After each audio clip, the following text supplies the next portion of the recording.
نئی کتاب جو آج ہمارے سامنے آئی، روشنی بانٹ دو زمانے میں، امانوئل نذیر مانی صاحب ہیں، ان کی یہ کتاب ہے اور وہ کہتے ہیں کہ روشنی بانٹ دو زمانے میں اس سے پہلے کہ رات ہو جائے۔ اس کا سرے ورک بہت خوبصورت ہے، اس کی پرنٹنگ بہت اعلیٰ ہے اور صفحات اس کے جو ہیں وہ 200 سے زیادہ ہیں۔ کتاب کی اشاعت میں جو مرکزی کردار ادا کیا وہ ہمارے دوست ہیں جاوید یاد صاحب، ان کی اپنی کتابیں بھی گرد و پیش کے زیر اہتمام شائع ہوئی ہیں۔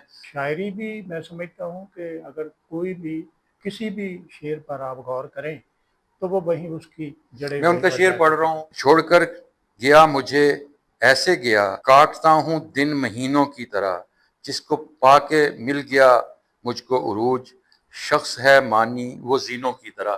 اب یہ دیکھیں کہ دن مہینوں کی طرح کاٹنا اور پھر عروج کی طرف جانا، وہ بہت خوبصورت باتیں انہوں نے کی ہیں۔ میں نے انہیں پوری تسلی اور یقین کے ساتھ کہا کہ آپ کسی قسم کی فکر نہ کریں۔ سارے کام میں جو ہے ہمارے دوست ناصر ظہیر، جی جی ہمارا بھتیجا ہے وہ، اور اس کے والد صاحب کے ساتھ ہم نے کام کیا اور اب وہ اس کی نگرانی کرتے، سو اس کی سلامتی کے لیے دعا گو ہیں۔ گفتگو کی جاوید یاد صاحب کی، جنہوں نے اہتمام کیا اس کتاب کی اشاعت کا، روشنی بانٹ دو زمانے میں۔ آپ بھی اگر یہ کتاب جب پڑھیں گے تو آپ کو پسند آئے گی۔ ہمارا رابطہ نمبر آپ نیچے دیکھ رہے ہیں، 0318678042 رابطہ کر کے آپ ہم سے بات کر سکتے ہیں۔